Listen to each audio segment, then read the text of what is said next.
In February of 2020, I was actually in the changing room at my gym, and at the point when my arms were overhead, I noticed a dimple in the mirror in front of me. At first, Victoria Doyle thought the dimple was just another sign of getting older. And so I kind of brushed it off at the time.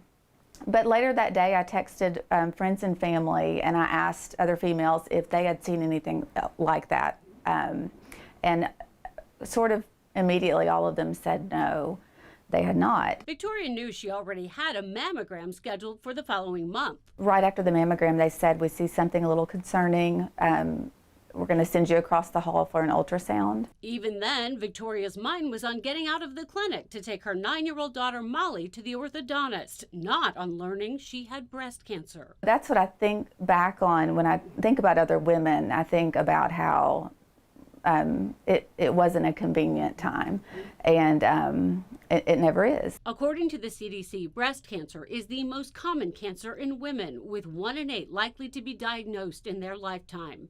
Dr. Gwendolyn Bryant-Smith is the director of the Winthrop Rockefeller Cancer Institute at UAMS. She says both the time it takes and the technology available to women are a worthy investment. When I was a resident and fellow, we were still reading a lot of film screen mammography, which is a much older technology. Since I finished fellowship and been in practice for over 16 years, we now have 3D mammography, which allows us to look at off angles of the breast tissue. Dr. Bryant-Smith says the Rockefeller Center offers a one-stop shop of screenings where a woman can go from a mammogram to a diagnosis in the very same day. Victoria received care from the UAMS Center after the dimple she saw at the gym turned out to be invasive ductal carcinoma, a stage 3 cancer that had spread to her lymphatic system.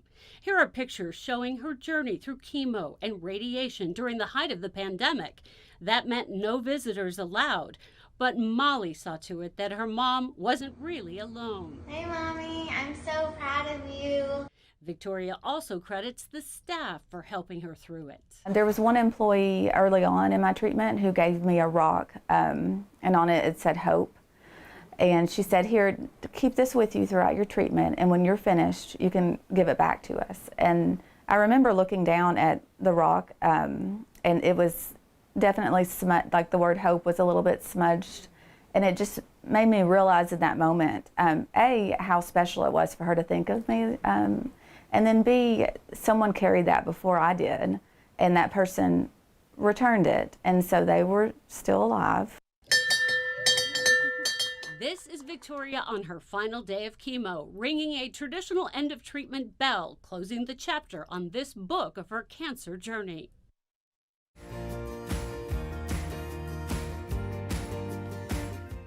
Mary Robertson is retired now, but spent much of her career in hospital administration. She credits her ability to stay on top of whatever her tasks may be with possibly saving her life. I am a very practical person, very matter of fact. I am a rule follower. Mary and her husband are preparing to celebrate 50 years together after meeting in college. They have a daughter who lives only hours away with their son-in-law and Mary's pride and joy, her grandson Gabriel. The couple had plans to visit them back in June of 2020.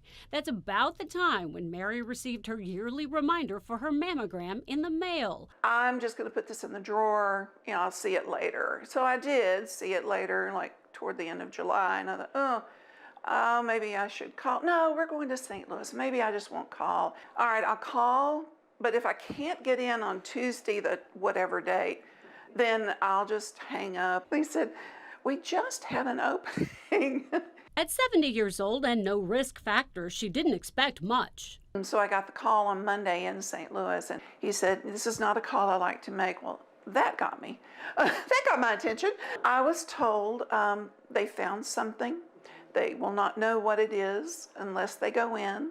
After a second screening and 2 weeks of waiting, Mary finally learned that something was stage 1 breast cancer. The procedure in that scenario was a lumpectomy combined with a sentinel lymph node biopsy, which is... UAMS breast surgeon Dr. Daniela Ochoa removed Mary's cancer. She says she's often asked about age and when someone can stop annual checkups. it's not necessarily a strict age cutoff. If somebody's otherwise still functional and good health and doing well, it is recommended to continue doing them.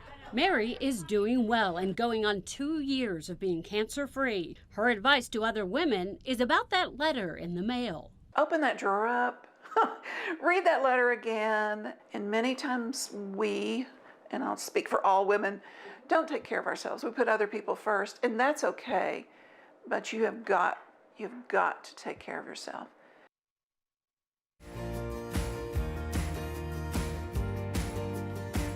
Yeah, I was shocked. I was scared. I was everything that you could imagine. I felt a lot of emotions. Richa Thapa could easily have skipped her annual physical exam in 2020. COVID was rampant. Her son and daughter were very young, and her work as a psychiatrist made her own health seem less important. Still, she says a nagging feeling told her to make the appointment anyway. She says she'll never forget that December day. It was really scary because she just got quiet. She kept on feeling this one area, and she's like, there's something in there. I'm not too worried, but let's get a mammogram. And I was 36, and I was like, okay. And I think that's just when the panic set in. Richa's diagnosis of breast cancer turned out to be a less common but more aggressive form called triple-negative breast cancer. I might as well do the whole thing. Martin Cannon is a professor of microbiology and immunology at UAMS.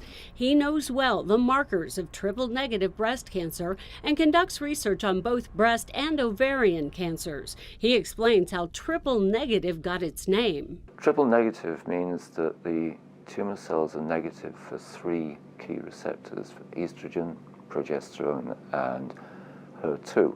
He says without the 3 receptors, treatment options are lower. Richa says she knew little about cancer categories, but had learned enough to know that hers was not a good one. Honestly thought all breast cancer was breast cancer and it was all treated the same way. I felt very clueless. Richa had radiation and surgery. Now, 2 years later, she says she's feeling great and has discovered the power of yoga and meditation. She has this message to other women like her who may be only beginning their journeys through the unknown. So just to reach out, like my purpose now is to help other women who are going through really any type of cancer. Just know you're not alone.